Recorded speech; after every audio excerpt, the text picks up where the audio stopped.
As any contractor would like to do, we like to start at the top and work our way down. With time constraints and things like that, we don't always have that luxury.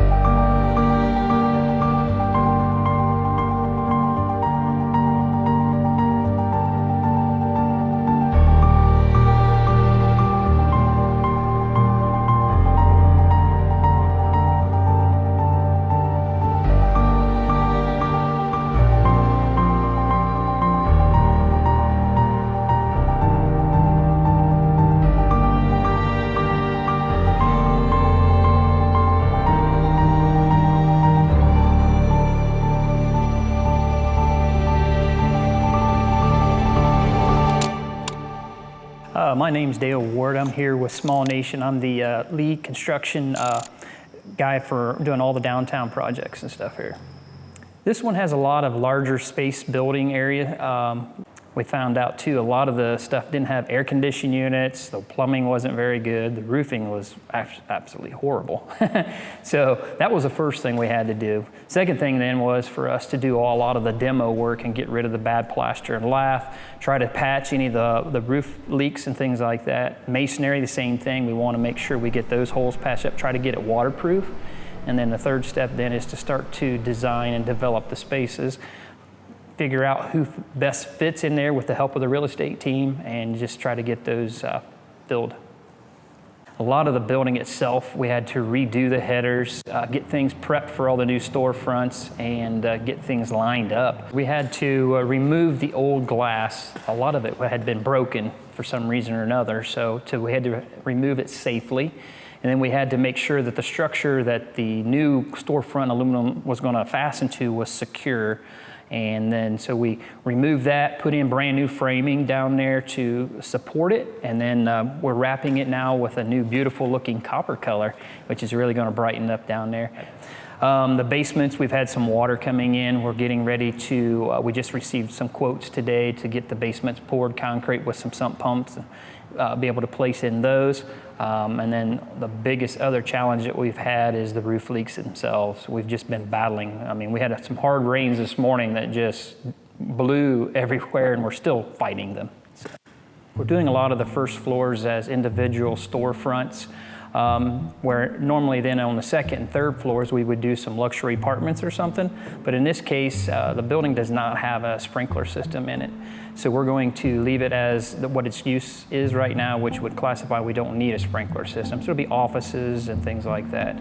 We're actually going to make one section of the second floor over on Court Street.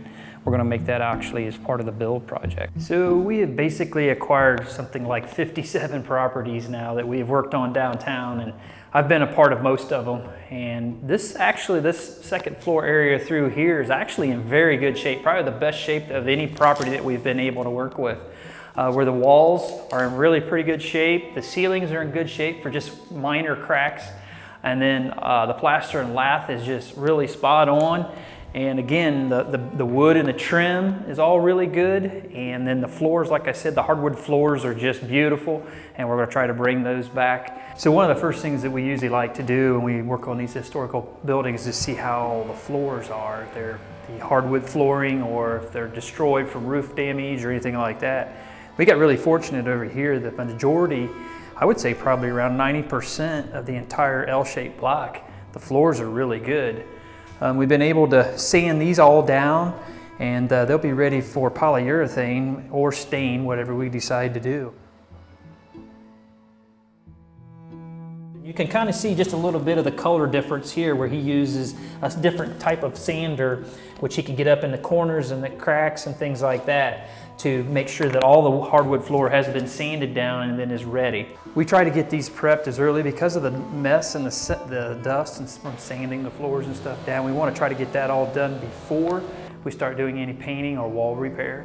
So then after we do the floors and such, then we move right into the walls. A lot of the walls on this are plaster and lath.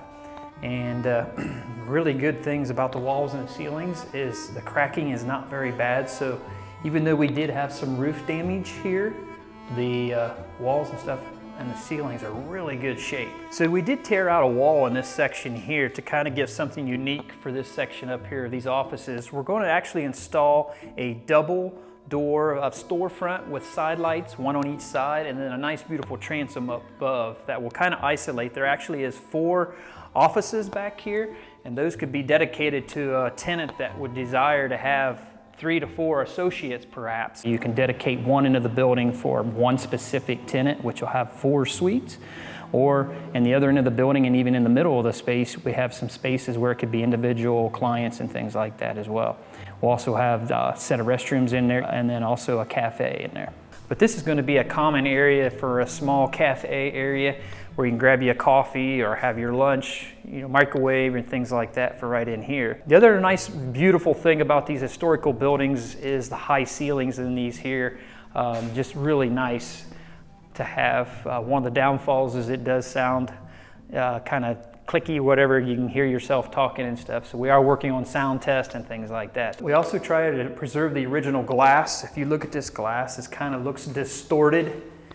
That's a common thing for the age of the building. However, some of them have been broken. So we actually have been able to source out some 1/4 inch glass where today's standard is usually an 1/8 inch thick. But we've been able to do that, and we've started to replace some of the broken sashes and any of the wood that's been damaged from weathering and stuff. We also look at the doors. A lot of the doors in this section here are really good, so we're going to use them. They still have the old brass envelope slides and everything. The transoms, they all work and everything at the top. And then the glass, again, is something that's unique. And some of them even still have lettering on them, which is pretty cool looking.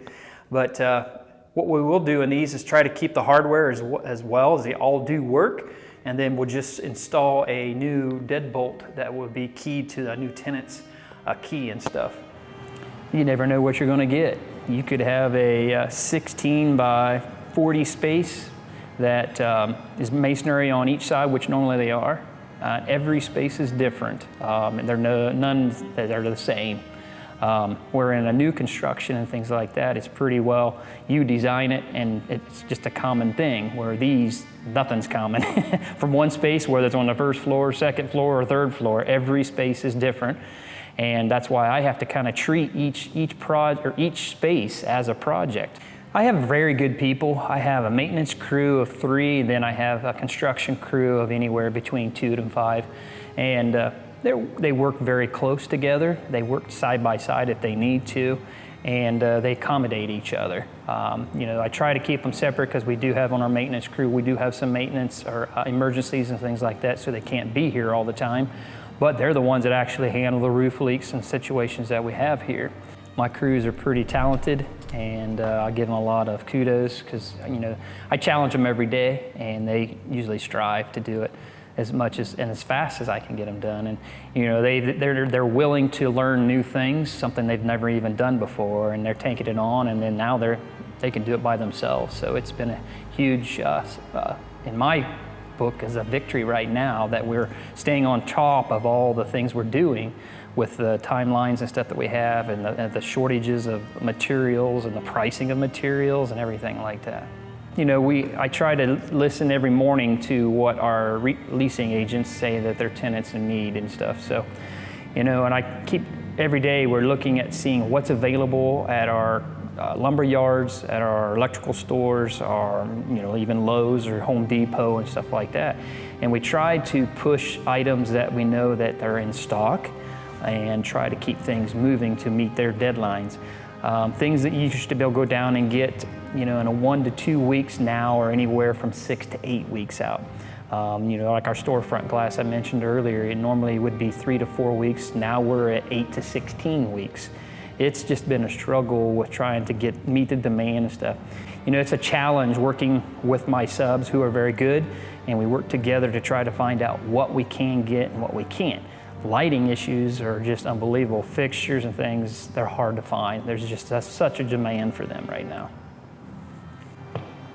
I'm excited to get this wrapped up. It's going to be nice. I think a lot of people are talking about this project, and a lot of people are excited about it. It's a beautiful exterior building, has a lot of history.